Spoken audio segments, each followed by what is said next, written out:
mathematicians, how are you doing today? Are you ready for our final math video of the school year? Can you believe it? Let's not talk about it. It makes me a little sad that this is going to be the last time that we get together to do math before the summer. So let's just go ahead and get started. All right, friends, today you are going to need your trusty pencil, as always. You are also going to need page 86 out of your packet. It looks like this. It looks like a hundreds chart. Cool. Okay, you're also going to need some colors. Now, all of you had some color crayons or color pencils sent home with you. So hopefully you still have those. If not, you could always just cross out the boxes as you go. So if you don't have color crayons, don't let that stop you from doing the math, okay? The most important thing today is that we practice stretching our math muscles and challenging ourselves as mathematicians. Okay, my friends, are you ready to see what our learning goal is for today? Dun, dun, dun. I am learning to add and subtract 3-digit numbers. Whoa, 3 digits, Mrs. Burrows. We've only ever done 2-digit numbers. Well, don't worry, my friends.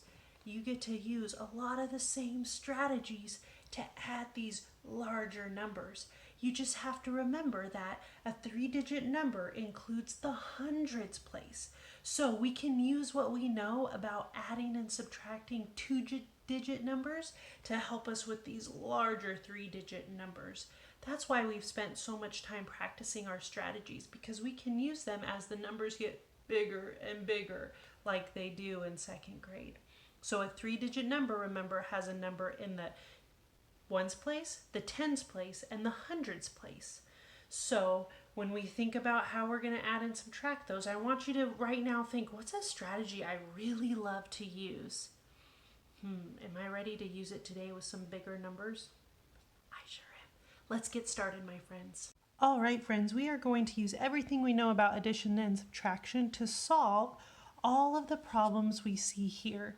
And then when we solve a problem, we're going to go and find that number in the grid down below and color it in that color. It's kind of like color by numbers, but we're also practicing adding and subtracting. So you'll need a dark green, a light green, a gray, and a brown.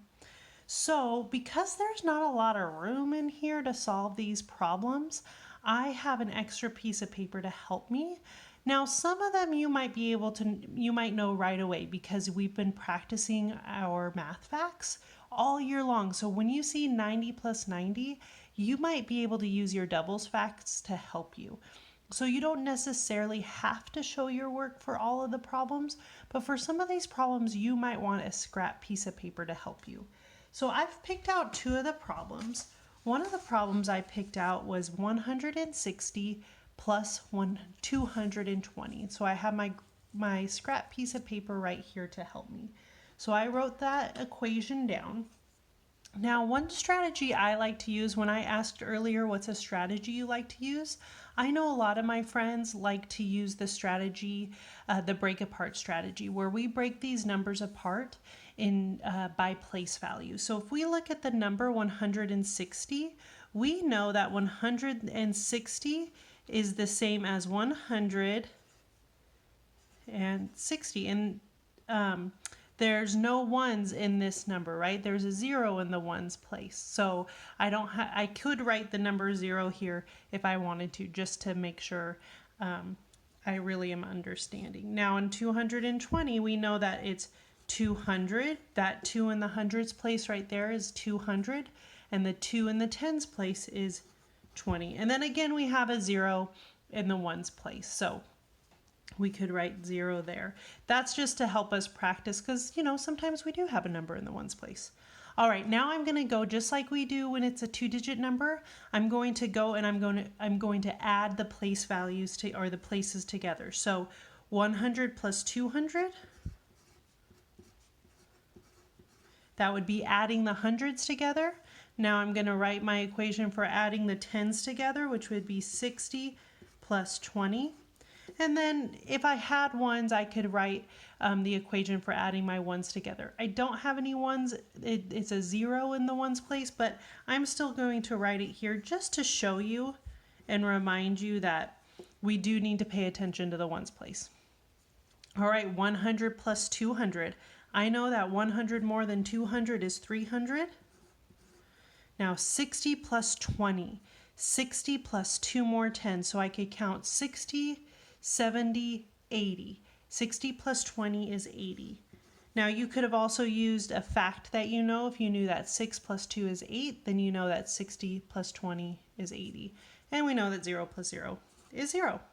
Now we can't forget to put all of these back together, right? We can't forget that really important step that we have to put the hundreds place, the tens place, and the ones place back together. So I could write an equation, 300 plus 80. That reminds me a lot of the expanded form that we've practiced. That's a reason why we practice the expanded form, because now when I see this, I know my brain just has practiced it so much that my brain can just put those numbers together and say that 300 plus 80 is 380. Now I get to go and do a little bit of fun with coloring it in. So this problem was under light green, so I have to find 380 and I have to color that in light green. So I'm just gonna do a quick color because you don't need to watch me color, but I know some of you artists out there are gonna want to take your time and really make this a beautiful picture. All right, so the next problem that I am going to work with you guys is out of the gray box, 490 minus 220. So I rewrote that there because I thought that I might need some space to show my work. Now I'm remembering last week we did a worksheet with DJ Hopper, that frog who likes to use the number line to help him solve subtraction problems. So I'm going to use that strategy that we all practiced last week to help me here. So I know that when I'm doing subtraction, I'm finding the difference between the two numbers. So I can set it up on my number line, 220 over here and 490 over here, just like we did last week with the 2-digit numbers, except now we're using 3-digit numbers. So now I have to do some hops. Now I think I'm going to make some hops of 100. So I'm going to add 100. It's just like when we count by 100 in class. So 220 plus 100 is 320. Plus 100 more is 420. Now I have to be careful. Ooh, I don't want to add another 100, guys, because I would go over my number. So I'm going to switch to adding something else. 420. What if I added 50 instead and used a math fact that I know? I know that 5 plus 2 is 7, so I know that 50 plus 20 is 70, so that would be 470. Oop, I'm not quite to 490 yet. Maybe I'll make a hop of 10 to get to 480. 400, whoops, I don't need to write 490, Mrs. Burrows, that's okay. We all make mistakes sometimes. Plus 10, plus 10. Now I can't just leave it at that. Remember, I have to add my hops together. So I'm going to say 100 plus 100 plus 50 plus, 10 plus 10. Ooh, that's 20. I could have done a hop of 20 there. So I know that 100 plus 100 is 200. And I know that 50 plus 20 is 70. So this equals 270. Awesome. Let's go find 270 on our chart here. And we're going to color it in gray. There we go. All right, friends, I can't wait to see what kind of picture you have when you fill out all of your squares here. So this might take you more than one day, and that's okay. And we've included a lot of extra grids. It'll be a great thing to practice this summer to keep your mind thinking about math. All right, friends, goodbye for now.